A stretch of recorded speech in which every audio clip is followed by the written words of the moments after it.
Allahumma salli ala sayyidina. Terus sikit. Terus sikit. Astaghfirullahaladzim. Astagfirullah. Allahumma salli ala sayyidina Muhammad wa ala alihi wasallam. Allahumma salli ala sayyidina Muhammad wa ala alihi wasallam. Allahumma salli ala sayyidina Muhammad wa ala alihi wasallam. Allahumma salli ala sayyidina Muhammad wa ala alihi. Bismillahirrahmanirrahim. Assalamualaikum warahmatullahi taala wabarakatuh. Innal hamdalillah nahmaduhu wa nasta'inuhu wa nastaghfiruhu wa natubu ilayhi wa natawakkalu alayhi. Asyhadu an la ilaha illallah wa asyhadu anna sayyidina Muhammadan 'abduhu wa rasuluhu. Allahumma shalli ala sayyidina Muhammad al-Fatih lima ughliq wal khatim lima sabaq nasiril haqq bil haqq wal hadi ila siratikal mustaqim wa ala alihi haqqa qadrihi wa miqdaril 'azim. Allahumma shalli ala sayyidina Muhammad salatan tafatihu lana abwaab ar-ridha wa taysir وتغلق بها عنا أبواب الشر والتعسير. أنت رب المولى نعم المولى ونعم النصير. وعلى آله وصحبه وبارك وسلم. لوين تعلم وتعلم وتذكر وتذكير والنفع والانتفاع والإفادة والاستفادة والحصالة تمسك بكتاب الله وسنة النبي صلى الله عليه وسلم ودعاء إلى الهدى ودلت على الخير ابتغاء مرضاته وقربه سبحانه وتعالى. آمين يا رب العالمين. Sama-sama kita buka majlis dengan bacaan Al-Quran kita, dan juga kita hadiahkan Fatihah kepada junjungan mulia baginda Nabi Muhammad sallallahu alaihi wasallam, keluarga baginda, isteri-isteri baginda, para sahabat baginda, para tabi'in, para imam mujtahidin, para ulama, para awliya, para atqiya, para sulahat, para mukminin dan juga mukminat, muslimin dan juga muslimat min masyariqil ardi wa magharibiha, wabil khusus kepada imamuna Imam Asy-Syafi'i rahimahullahu taala, yang kita akan baca berkaitan dengan mazhab Imam Syafi'i, dan juga kepada pengarang kitab Syekh Abdul Ghani bin Haji Yahya rahimahullahu taala, nafa'anallahu bihi wa bi'ulumihi fid darain amin. Mudah-mudahan ini sebab kita baca Fatihah, Allah Subhanahu wa taala bukakan pintu hati kita untuk kita, anak-anak kita, keturunan kita insya-Allah faham agama ini dengan baik insya-Allah. Al-Fatihah. A'udzubillahi minasyaitonir rajim. Bismillahirrahmanirrahim. Alhamdulillahirabbil alamin arrahmanir rahim maliki yaumiddin. Iyyaka na'budu wa iyyaka nasta'in. Ihdinas siratal mustaqim siratal ladzina an'amta 'alaihim ghairil maghdubi 'alaihim waladdallin. Amin. Allahumma anta rabbi la ilaha illa anta khalaqtani wa ana 'abduka wa ana 'ala 'ahdika wa wa'dika mastata'tu. A'udzu bika min syarri ma sana'tu wa abu'u laka bi ni'matika 'alayya wa aghfiru dzunuba illa anta. Yang saya hormati dan saya muliakan Tuan Pengerusi, Tuan-Tuan Imam, ahli Tuan Kuasa, para asatizah, tuan-tuan, perempuan, sidang jemaah hadirin hadirat yang dirahmati dan dikasihi oleh Allah Subhanahu wa taala sekalian. Apa khabar semua pada malam ni? Alhamdulillah bi ni'matihi tatimmus salihat. Buku Rumi muka surat apa? Buku Jawi ada. Saya muka surat 31 buku Jawi. Buku Rumi muka surat 14. Tajuk tayamum dan syarat-syarat dia. Sebelum saya baca kitab ni tuan, ni kuliah pertama lah untuk tahun 2024 ni. Rasa macam baru kan, pada hari lama lah. Baru kali pertama lah untuk tahun 2024. Saya nak pesan seperti mana guru-guru kami pesan, ketika mana masuknya tahun baru, di antara tanda-tanda akhir zaman ni, di antaranya taqarubuz zaman. Masa tu terasa singkat, sekejap saja. 2020 naik 1, naik 2, naik 3 dah. Naik 4. 4 pun nak habis dah bulan 1 ni. Rasa macam baru lagi countdown ni kan. Habis dah, sekejap saja. Jadi bukan hanya bicarakan tentang masa di akhir zaman ni terasa sekejap saja berlalu. Sat-sat habis dah, habis sehari. Dalam hadis yang lain, dalam asar yang lain disebutkan bahawasanya Nabi SAW mengatakan waz-zamanu ba'dahu asyarrun min qabl. Zaman selepasnya, maksudnya zaman-zaman mendatang ni, asyarrun adalah lebih buruk daripada zaman sebelum dia. Jadi kita akan tengok tuan-tuan, di antara tanda-tanda akhir zaman juga kamu akan jumpa percakapan pelik-pelik, idea pelik-pelik. Cuba tengoklah yang ada media sosial tu, konten-konten pelik-pelik. Dulu orang nak menari segan, lah ni hak pelik-pelik pakai purdah pun menari. Bahkan dia lebih daripada orang. Dia kata apa, tak ada masalah pun, saya tutup aurat dan saya suka expose diri saya ni. La haula wala quwata illa billah. Jadi kita nampak pelik, bahkan dia tak rasa pelik. Itulah kata Sayyidina Huzaifah Al-Yamani, kamu akan jumpa satu zaman benda yang ma'ruf baik, yusbihu munkaran, dia anggap sebagai mungkar. Wal munkaran yusbihu ma'rufan, benda yang mungkar pula, yang tak elok, orang anggap okey, semua okey tu, dia bukan buat apa pun. Ini tuan-tuan dirahmati oleh Allah Subhanahu Wa Taala, zaman semakin hari semakin teruk. Tapi bukan hanya matlamat bicara tentang akhir zaman ni, dia hanya cerita bab teruk dah tak. Tapi nak minta kita ada wiqayah, kita ada buat penjagaan diri, penjagaan untuk diri, penjagaan untuk keluarga, keselamatan diri, keselamatan keluarga, bahkan seluruh umat insya-Allah. Maka di antaranya guru-guru kita pesan, apabila kita mengetahui masa semakin singkat ni, kalau boleh kita semua jangan tinggal tuan-tuan. Di antara penyelamat dia banyak. Salah satunya dibacakan doa sebelum kita bagi salam. Tak kira lah sembahyang fardu, sembahyang sunat. Allahumma inni a'udzubika min azabi jahannam, minta lindung daripada azab api neraka jahannam. Wa min azabil qabri, yang kedua minta lindung daripada azab kubur. Yang ketiga, wa min fitnatil mahya wal mamat, minta lindung daripada fitnah ujian masa hidup, wal mamat, lepas mati.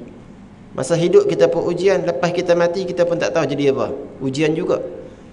Tapi untuk Dajjal Nabi tambah syarri. Yang keempat minta lindung wa min syarri fitnati masihud dajjal, dan daripada keburukan fitnah. Buruk satu, fitnah pula Nabi tambah. Fitnah dah, tambah lagi syarri dekat depan, daripada keburukan fitnah Dajjal. Karena hadirin dirahmati oleh Allah Subhanahu Wa Taala, ketika mana pertembungan antara Nabi Musa alaihi salam dan juga Firaun. Nabi Musa ada mukjizat tongkat, Firaun dan sebagainya. Tapi orang akan lebih terpesona dengan benda-benda mewah, kan? Benda-benda mewah, maka benda-benda yang rasa leceh-leceh ditolak.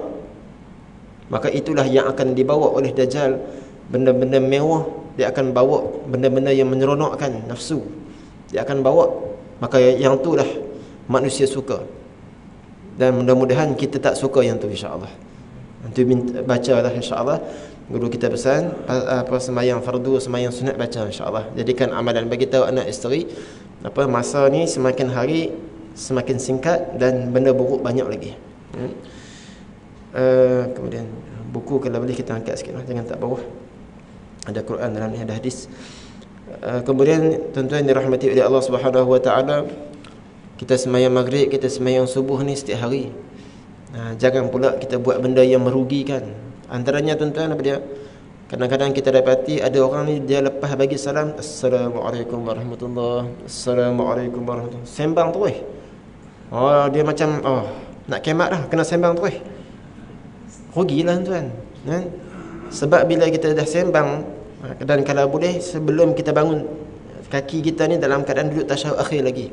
Kalau tidak ada sebarang keuzuran lah. Sebab Nabi doa tu, Nabi doa dia benteng. Dapat kita baca 10 kali lepas maghrib, baca 10 kali lepas subuh. Jadi kalau kita tak pegang sunnah ni, anak-anak generasi kita akan tengok, ayah aku buat macam ni. Rugilah sunnah kita, dia akan hilang, semakin hari semakin hilang. Sedangkan Nabi doa tu, baca 10 kali zikir, la ilaha illallah wahdahu la syarikalah, lahul mulku lahul hamd, yuhyi wa yumiit. La ilaha illallah wahdahu la syarikalah, lahul mulku lahul hamd.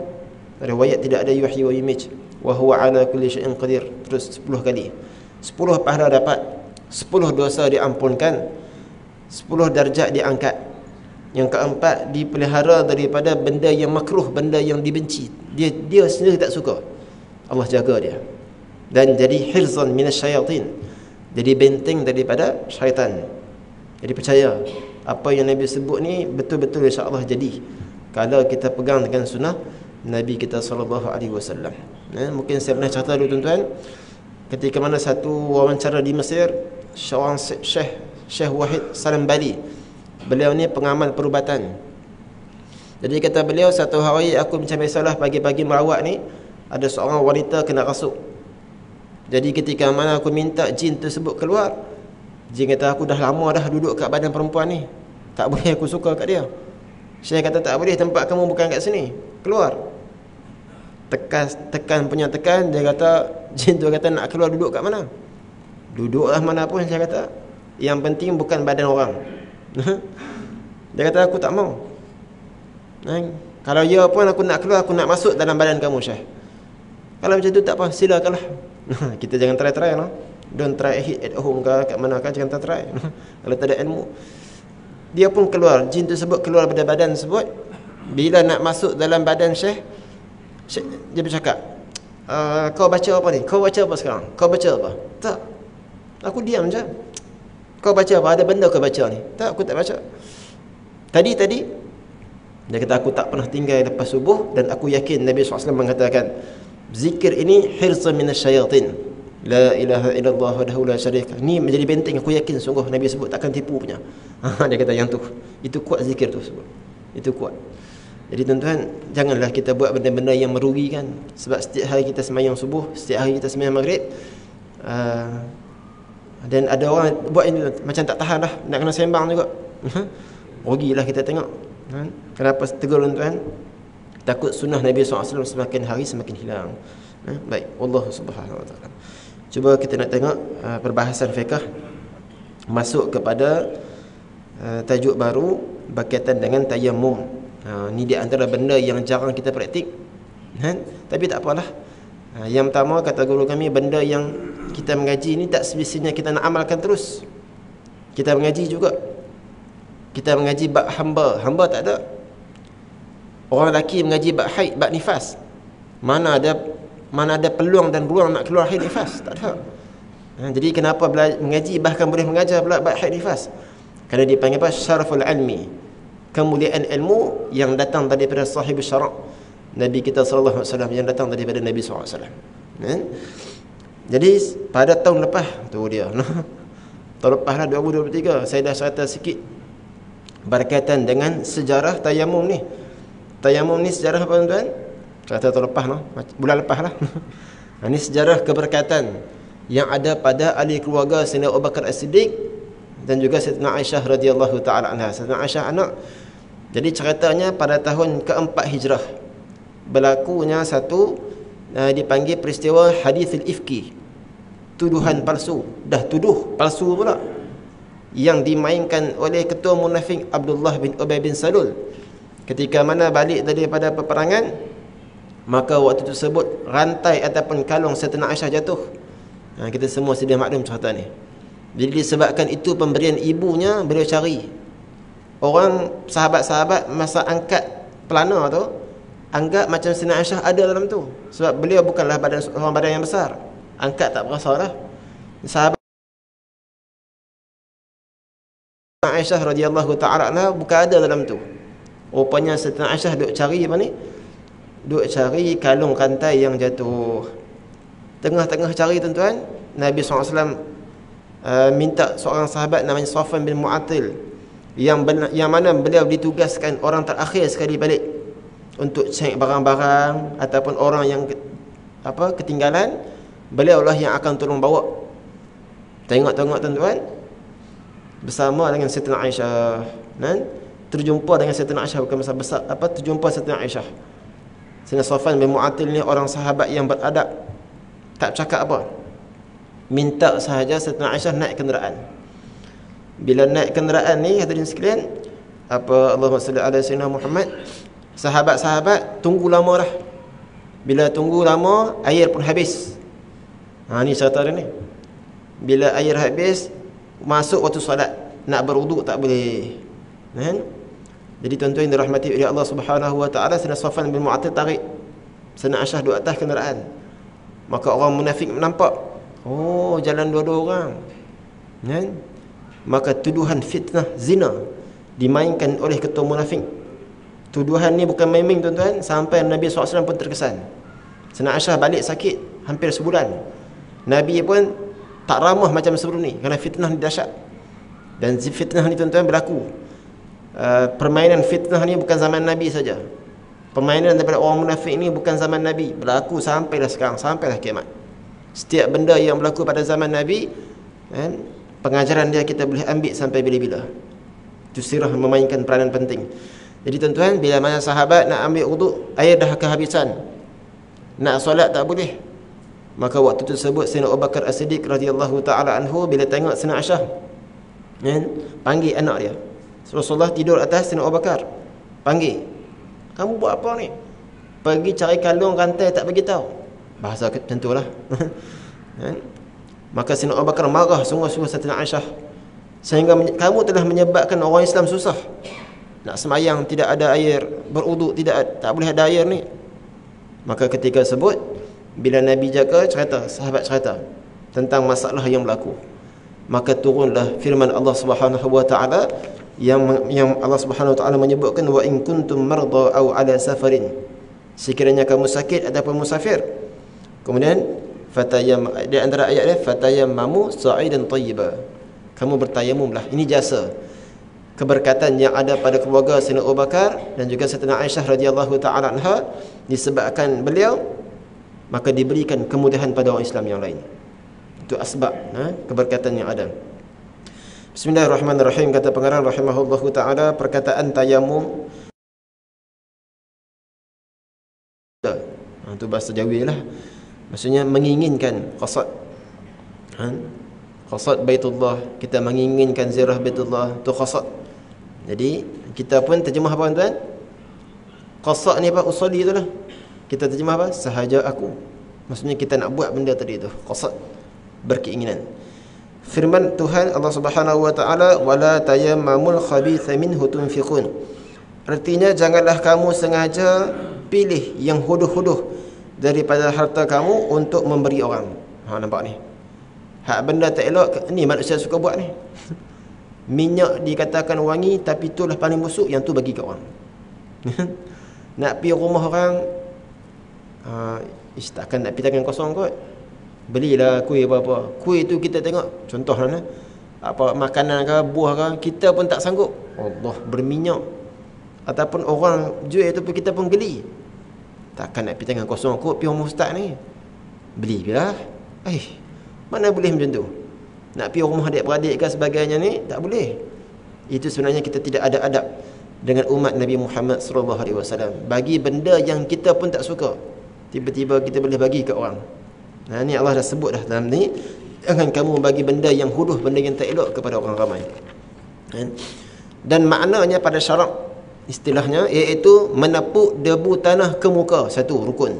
Anggota yang pertama muka, dan dua tangan. Dan ada sahabat ketika mana ketiadaan air dapat tentang perintah tayamum ni, dia dengar kata tayamum dengan tanah, dengan debu, dia pun bergoleklah satu badan. Teruk gitu. Jadi kena hanya dua anggota sahaja tanah kena, iaitu muka dan juga dua tangan sahaja. Kepala tak perlu basuh, kaki pun tak perlu basuh, telinga tak perlu basuh. Hanya muka dan juga dua tangan sahaja sampai ke siku. Kenapa ambil tayamum ni? Ganti daripada uduk ataupun mandi wajib. Bila ganti tuan-tuan, dia kuat tak? Dia tak kuat. Dia ganti saja. Saya kena ganti ustaz, contohlah. Jadi saya pengganti je lah. Ustaz tu power lagi lah. Jadi pengganti ni, yang uduk dia asal, tayamum ni ganti. Maka dia tak kuat. Sama macam uduk. Uduk boleh buat macam-macam. Uduk, kita ambil uduk sekali boleh bertahan. Ambil uduk maghrib boleh isyak boleh semayang lagi, subuh boleh semayang lagi. Dia banyak waktu tak apa uduk. Nak semayang sunat banyak mana pun silakan. Tapi kalau orang ambil uduk, dia ganti satu fardu saja. Dah ambil tayamum untuk semayang maghrib, sehari isyak kena ambil pula. Sebab dia tak kuat. Dia hanya ganti saja. Ganti apa? Ganti wudu ataupun ganti mandi wajib. Lepas bersama pasangan suami isteri, nak mandi air tak ada, sudah kacau. Buat apa tuan? Jangan tak mandi, tayamum. Tadi tayamum tersebut tak kuat. Dia hanya untuk sementara dengan syarat-syarat yang tertentu. Saya nak tanyalah jujur tuan-tuan, dalam surau ibu-ibu, ibu ayah semua ni, siapa yang pernah tayamum ni? Ada tak? Masa mengaji pernah tak tayamum? Belum lagi. Kenapa kita ni kaya dengan air, nikmat alhamdulillah. Sebab tu pakat duk bazir air tu. Sebab kaya sangat. Buka paling laju macam pilih bomba. Ambil uduk, derah. Jadi benda kita tak pernah praktik. Tapi ala kulli tak apa. Mengaji dulu sampai masa walaupun tak dapat, sebab ilmu ni bukan semua benda nak praktik terus. Ada sampai masa kita guna, insya-Allah. Adalah syarat meluluskan. Adalah syarat meluluskan seseorang itu bertayamum 6 perkara. Apa yang membolehkan seseorang ini untuk bertayamum ada 6 benda. Pertama sekali ada uzur, dengan sebab musafir dalam perjalanan, ataupun sakit. Ni sakit apa ni? Sakit yang disebut, yang menghalang daripada dia buat ibadah. Sakit yang dibenarkan oleh syarak, bukan sakit hati, bukan sakit kepala, sakit yang diiktiraf oleh syarak. Ni 2 sebab, uzur, musafir dan juga sakit ataupun sakit. Maksudnya syarat membolehkan seseorang itu bertayamum mahu ada 2 sebab. Pertama, tiada air sama ada dalam perjalanan atau dalam kampung. Sampai-sampai ke RNR pun tak ada air. Sampai kat kampung pun tidak ada air. Maka dia dibenarkan untuk ambil uduk, menggunakan tayamum, ganti daripada uduk. Disebut khas musafir kerana biasa dalam masa itu payah dapat air. Tapi alhamdulillah, kita musafir balik kampung pun alhamdulillah, sikit-sikit ada air pun tak apalah. Sungai banyak, ni laut pun kering, sungai pun kering, tasik pun kering, habis semua tak ada lah. Hujan pun tak turun, maka barulah tayamum. Jadi sukar benda kita nak sukar. Guru saya kata, tuan-tuan, ada sebahagian tempat di Yaman ni, mereka ni sukar nak dapat air. Sehingga kan kalau ambil wuduk, tuan-tuan, mereka tempat ambil wuduk tu, dia macam mana? Dia macam recycle balik tu. Ambil wuduk, ada bawah tu macam longkang, air tersebut recycle balik. Bahkan pernah terjadi, tuan-tuan, ketika mana nak mandi wajib, nak ambil wuduk, ada yang nak mandi wajib, air semua tak ada. Dan hanya tinggal dalam satu tangki je. Tangki ni pula, hadirin sekalian, jadi apa, tuan, macam kolah lah. Tangki ni pula ada orang yang tak pandai jaga air ni, depa pula sampai nampak ketulan-ketulan emas kat situ. Sudah. Jadi kalau saya kata, kalau kita Allah maksud sama duk buat geli-geli, ataupun kita berpegang saja dengan satu mazhab, tak mau terima mazhab lain, menjadi masalah. Idza dhaqa ittasa'a. Jadi waktu tersebut, tuan-tuan, kalau dalam mazhab Imam Syafi'i rahimahullahu ta'ala, kalau ada najis, sebab situ je kawasan ada air, tapi ada najis. Mazhab Syafi'i pula, kalau sekiranya air tersebut berubah warnanya, baunya, sifatnya, tak boleh. Tapi nak buat macam mana? Kalau pegang jadi susah. Maka ketika mana diuji, fal yuqallid man ajaza, maka kita ikutlah pendapat pula yang membolehkan. Bukan saja-saja nak tukar mazhab tak, ikut ketika mana diuji. Jadi macam mana, tuan, saya kata waktu tersebut, bila kita dah mengaji ni, kita praktiklah mazhab Maliki dia. Selagi tak kena air najis, tak apa, kita tolak saja tepi air, tuan, tolak. Hak ketul-ketulan duduk hujung sana, ambil. Dia sebab tu je tempat ada air. Tu, tuan-tuan, ayat serta apa, tuan? Bila kita mengaji ni, saya kata, kamu tak rasa macam kami rasa. Kita duduk Malaysia ni cukup nikmat air ni, kan? Kalau kamu diuji tempat yang tiada air macam kami pernah rasa, Allah, duduk di tempat ni nikmat. Dan nikmat ni kita akan rasa bila mana nikmat sebut hilang. Mati dah dia tu. Tak ada nak ambil ilmu hikmat, tak ada nak ambil. Bila mana dah hilang nikmat, baru kita rasa menyesal. Jadi saya kata, hargailah nikmat yang Allah Subhanahu wa taala berikan kepada kita ni. Kedua, sebab yang kedua sakit. Tak boleh kena air, bagaimana dinyatakan dalam syarat yang keempat kita akan sebut. Sebab yang kedua membolehkan tayamum, apa syarat dia, tuan? Mesti masuk waktu sembahyang dengan yakin. Mesti masuk waktu. Jadi saya dulu kecil-kecil, masa sekolah rendah ni teringat lagi lah, wan saya, tuan, dia mesin rumput. Bila mesin rumput, ada besi tu terkena jari ni, ruas jari ni putus. Syaitan. Dia imam pula. Kita pula baru cuti daripada asrama tu. Orang sembahyang orang azan Jumaat. Wan duk rumah lagi ke? Awak duk rumah lagi ni kan buat imam. Pilah wan masjid. Oh, tak padan dengan solah dah tu. Tengok wan. Dak satgi nak tayamum tak apa pi awal. Duk tak apa wan saya kata. Tak boleh, dia kena syarat dia masuk waktu dulu. Baru boleh tayamum. Tapi syarat masuk dengan yakin. Saya bangkang sebab tuan, kita jahil. Maka para ulama mengatakan al-mar'u aduwwun lima jahila. Seseorang ni jahil, dia akan bermusuh dengan benda yang dia tak tahu. Ulama kata boleh, dia ikut nafsu. Mana boleh? Dia ikut dia bukan ulama. Orang kata benda ni haram, dia rasa boleh. Oh, masalah. Dia akan bermusuh. Dan berapa banyak zaman kita ni semua pakat nak jadi alim dalam agama, padahal dia tak erti langsung. Ni Nabi sebut dah, kamu akan jumpa zaman dipanggil zaman Ruwaibidah. Ruwaibidah ni tuan-tuan. Maka sahabat tanya, apakah itu Ruwaibidah ya Rasulullah? Rajulun yatakallam fi amril ammah, fi amri tafah. Dia orang biasa je, tapi semua benda dia nak hulah. Sedangkan dia bukan ahli dia bukan bidang dia. Ni kita jumpa dalam zaman kita ni Ruwaibidah ada. Banyak zaman kita ni. Semua benda nak ulah tapi dia pun tak erti apa. Moga Allah selamatkan kita ni. Dari itu tidak sah tayamum bagi orang syak. Adakah sudah masuk waktu ke belum? Ini masuk waktu ke tak lagi? Masuk waktu dah kot. Kot kat belakang tak pakai. Pakai kot tak apa. Kot kat belakang tak boleh. Masuk waktu dah kot. Tak boleh. Sekalipun kebetulan timingnya sudah masuk waktu. Sama kita tak bukan tayamum ni pun tuan ambil wuduk. Zuhur ke apa tuan? 1.26 ni Zuhur. Dia 1.20 masuk dah kot. Dia pun semayang. Ataupun 1.26 masuk dah kot. Dia pun semayang tuan. Memang timing masuk waktu. Kena betul. Sah tak semayang dia? Tak sah. Kenapa tak sah? Kot tu masalah tu. Masuk waktu dah kot. Sebab tu tuan-tuan dia kena yakin. Sama agak puasa nanti. Puasa ni masuk waktu dah kot maghrib ni.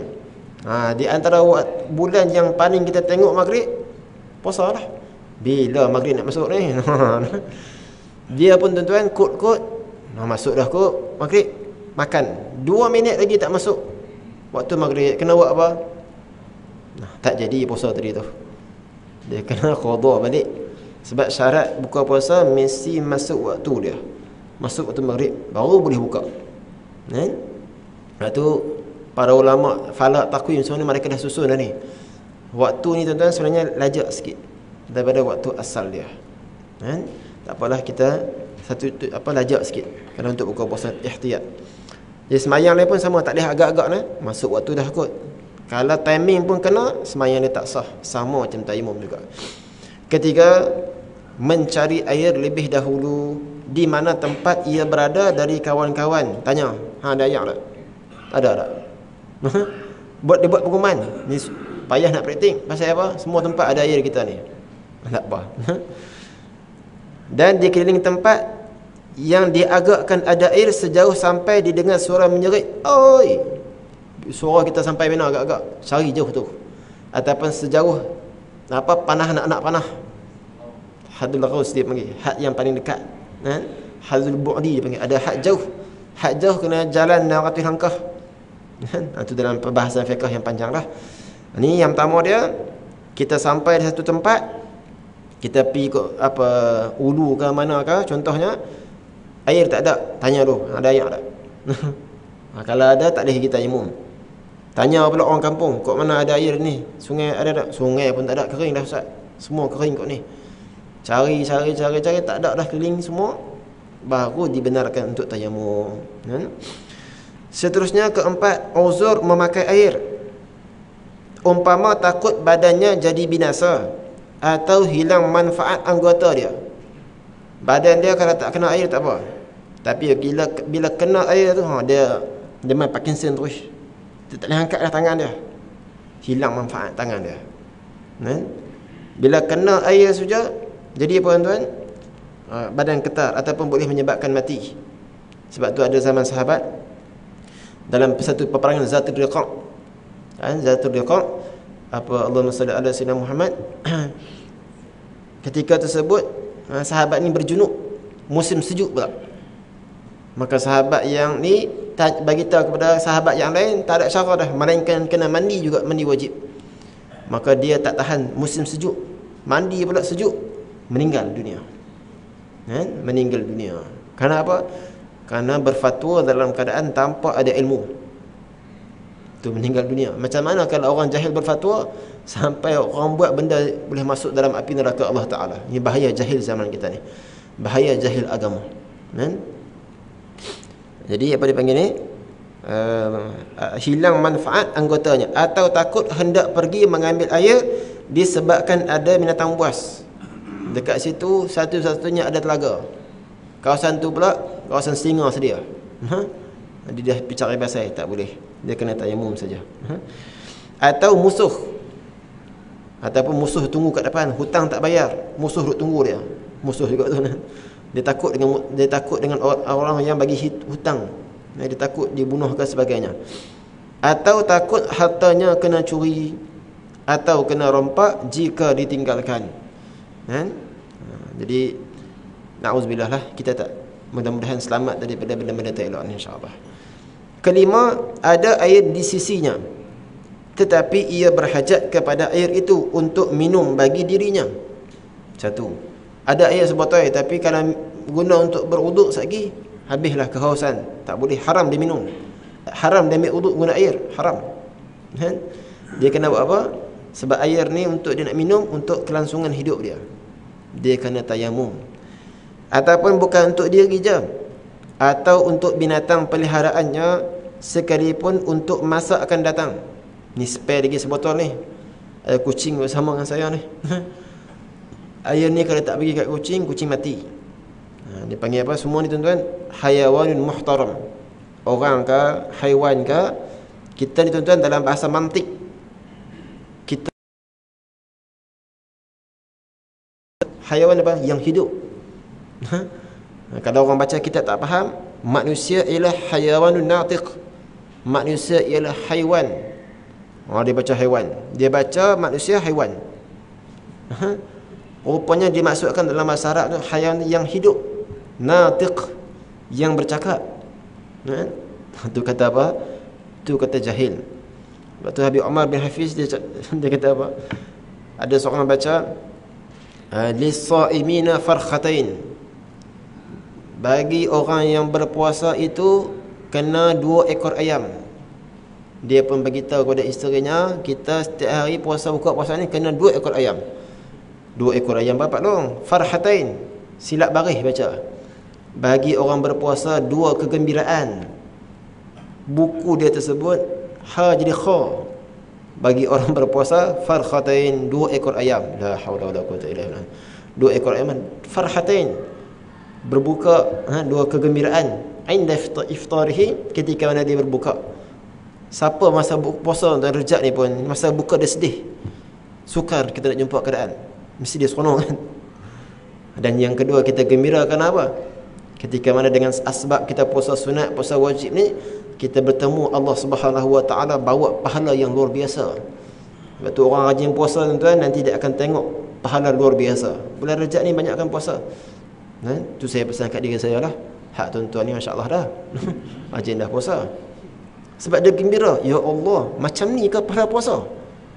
Bukan puasa wajib saja lah, sunat sekali pun. Tak sangka, ya Allah, dia gembira sungguh tu, seronok. Itu ambil peluang sungguh-sungguh orang yang berpuasa. Sebab tu ada Syekh Ali Dakhar rahimahullahu ta'ala, ketika mana beliau meninggal dunia, orang cari kenapa kuburnya ni bila orang lalunya tafuh rihal misk, bau macam wangi, sungguh wangi, masya-Allah. Maka ada ulama tuan-tuan sembahyang hajat, ya Allah, kami nak sembahyang hajat ni, Allah, mudah-mudahan aku dapat mimpi jumpa dengan beliau, nak tanya amalan apa dia buat. Sembahyang, akhirnya mimpi. Maka ditanya kepada beliau, amalan apa yang kau buat sehingga menyebabkan wanginya kubur kami ni? Orang yang lalu dia pun rasa bau wangi. Kata beliau, di antara 2 amalan yang tak pernah aku tinggal, pertamanya puasa lah. Puasa sunat dia rajin. Sebab Nabi sebut bau mulut orang berpuasa sunat, berpuasa ni adalah lebih wangi daripada kasturi. Yang kedua, mudah-mudahan amalan kedua ni, inilah sebab dia, ialah iaitu aku rajin baca Quran. Mulut wangi, masya-Allah. Siapa mulut wangi, kuburnya wangi. Tu Pak Sumi rahimahullah taala. Dua benda tu lah. Quran baca selalu, tak makan 5 kali je setahun. Kan? Hari yang haram je, Aidil Fitri, Aidil Adha, 3 hari tasrik. Yang lain semua setiap hari puasa. Rahimahullah taala rahmatan wasi'ah. Ninggallah. Sebab yang keenam. Bismillahirrahmanirrahim. Sebab yang keenam, dia bolehkan tayamum. Syarat dia mesti menggunakan tanah yang suci, berdebu, tanah ke ataupun debu. Tiada musta'mal. Musta'mal apa tuan? Bahasa kita second hand, yang telah digunakan. Yang benda debu yang digunakan, apatah lagi bernajis, tak boleh digunakan. Termasuklah segala jenis tanah. Pernah dengar tuan? Hadapan saya ni pernah dengar tak Batu Kawi? Saya pun tak tahu. Search juga Google tadi. Oh, rupanya Batu Kawi ni disebutnya dia untuk buat ubat. Tanah kena ubat. Macam mana dia tanah kan? Tuan-tuan tahu dah bata warna merah tu kan? Bata tu pecah dengan serpihan-serpihan tu. Itu panggil Batu Kawi. Tapi dia bukan bata yang ada dekat gunung-gunung bukit. Ni ubat apa tuan? Ubat kalau chicken pox, apa campak, banyaklah ubat dia, masya-Allah. Saya pun tahu Batu Kawi orang panggil. Duk panggil batu merah je. Rupanya namanya Batu Kawi. Kalau nak tahu lagi, tanyalah Syekh Google. Type Batu Kawi. Dia bagi terus gambar. Saya tak bawa, saya tak ada. Jadi Batu Kawi ni boleh tak? Yang ditumbuk apa? Sekalipun tanah kerana ubat seperti Batu Kawi. Tu batu tu untuk buat ubat.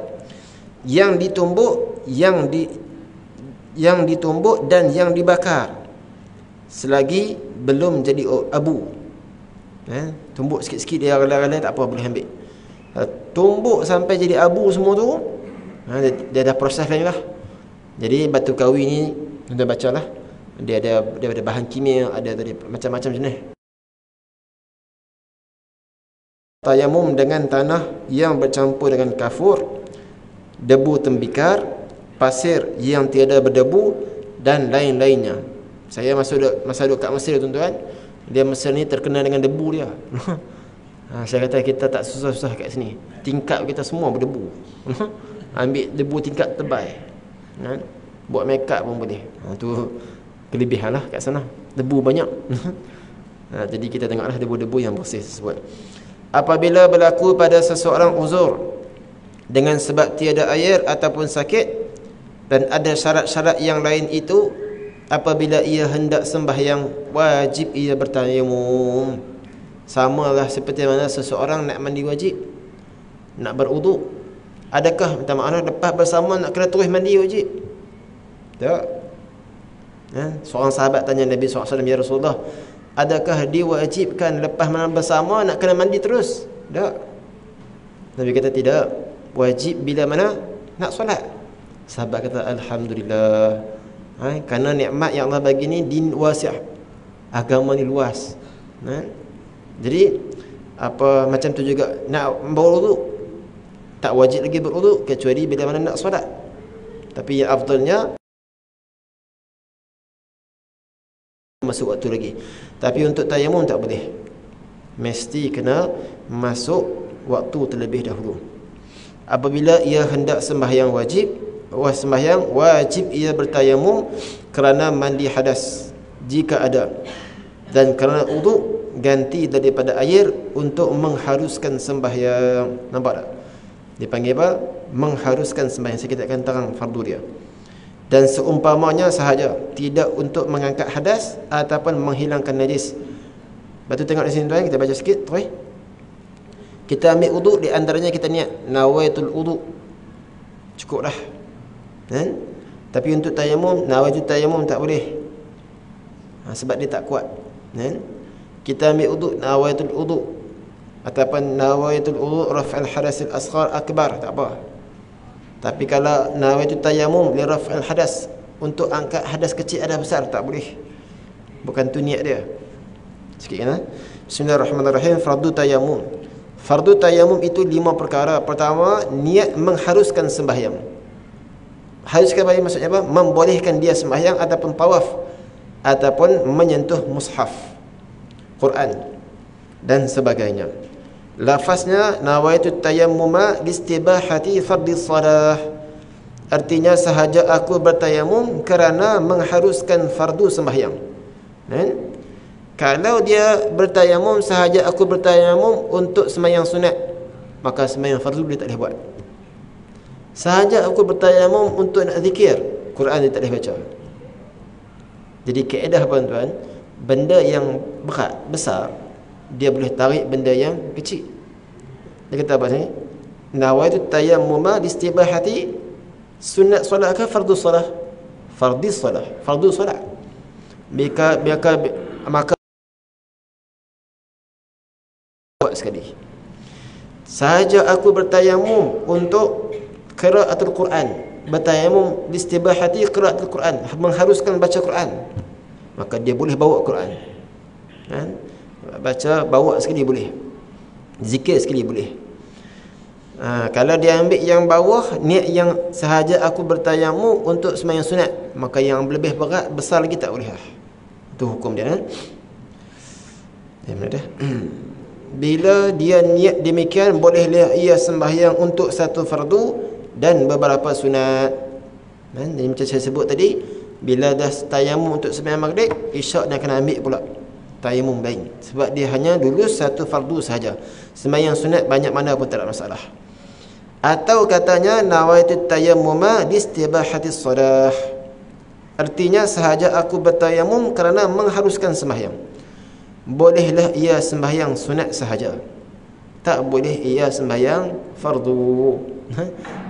Kerana dia niat yang bawah sahaja. Yang terakhir, khutbah Jumaat hukumnya macam sembahyang fardu. Untuk khutbah satu tayamum, dan untuk sembahyang Jumaat satu tayamum lagi. Sebab dia dua rukun. Dia kena ambil lah. Alhamdulillah atas nikmat air yang banyak, kita tak diuji dengan untuk sentiasa bertayamum. Wallahu subhanahu wa ta'ala a'la wa a'lam. Azan ke? Nah. Kan nak habis lagi ni. Azan dah? InsyaAllah azan. Azan saya habis sikit lah. Lepas azan saya nak sambung sikit lepas azan, insyaAllah azan. Azan.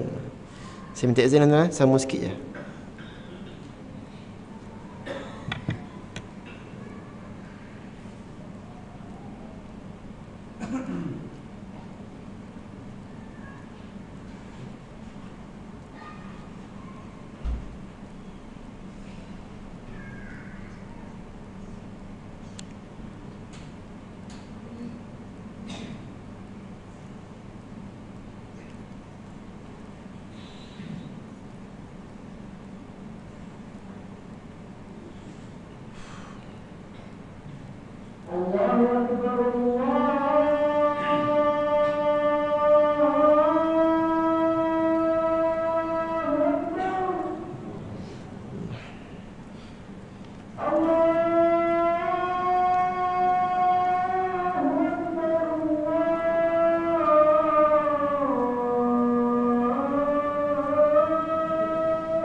La haula wala quwwata illa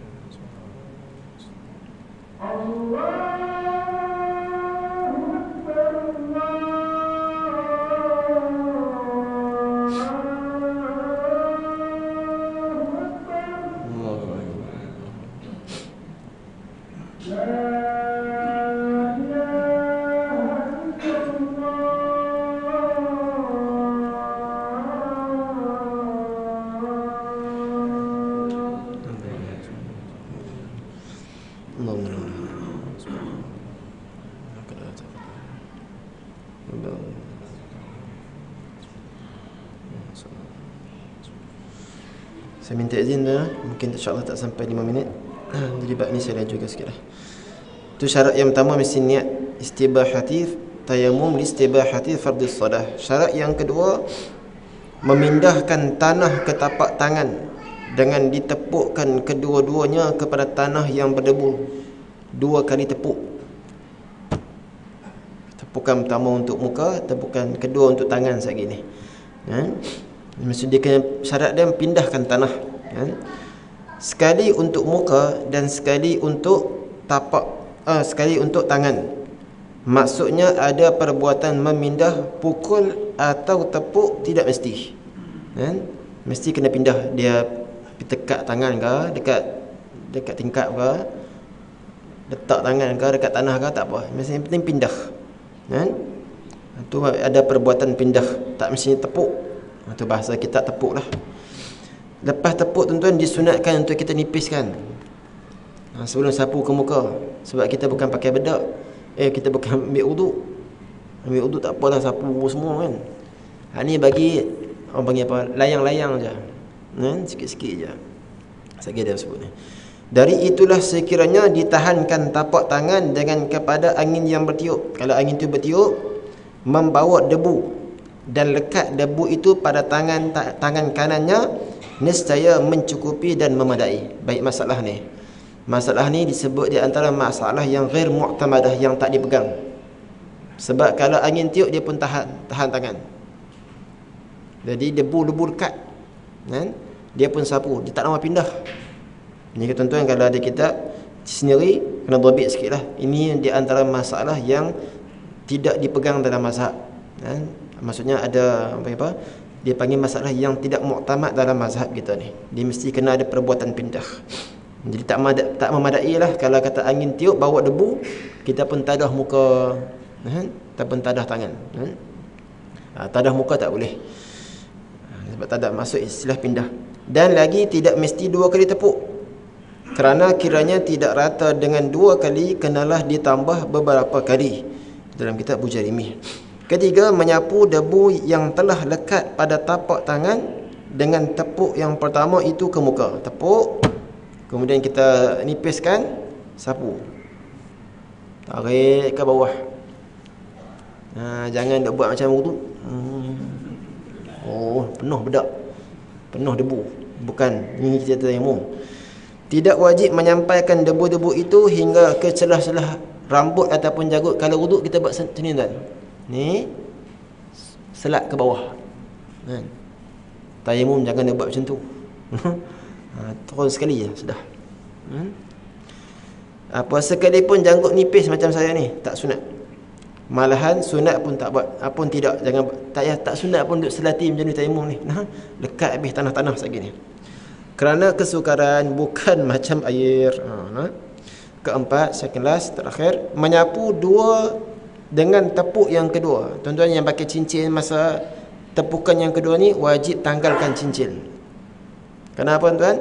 Dia sebab kita nak sapu di tangan ni, ada jam, kena tanggalkan. Tepukan pertama sunat boleh lagi, tak apa lagi. Tepukan kedua sebab nak sapu dekat tangan ni, maka benda-benda yang menghalang tangan ni kena buanglah, kena tanggalkan cincin. Jadi tepuk kali kedua, nipiskan. Kemudian kedua tangan serta siku, inilah sahaja anggota tayamum macam tuan. Ni. Tepuk yang pertama mula belah kanan dulu. Tangan kiri ni sapu. Taklah bawah. 4 jari ni 4 jari. Ke belakang tu. Pusing tangan kanan. Tolak. Sekali lagi tuan. Terakhir ni 4 jari ni, 4 kiri kanan, tangan kiri belakang tangan kanan. Tarik sebab kita basuh atas dulu. Tarik, pusing tangan kanan. Maka yang ni ibu jari dengan ibu jari selesai belah kanan. Sama juga belah kiri, 4 jari. 4 jari pusing kanan kiri pula. Tolak. Habis tayamum. Tidak payah sapu kepala dan sapu kaki macam wudu. Kelima, tertib, iaitu wajib sapu muka dahulu, kemudian baru sapu kedua-dua tangan, sama ada tayamum kerana hadas kecil ataupun hadas besar, atau kerana mandi sunat ataupun lain-lainnya. Wallahu subhanahu wa ta'ala a'la wa a'lam. Mudah-mudahan Allah jadikan kita faham agama ini dengan baik dan dapat amalkan sunnah Nabi kita sallallahu alaihi wasallam.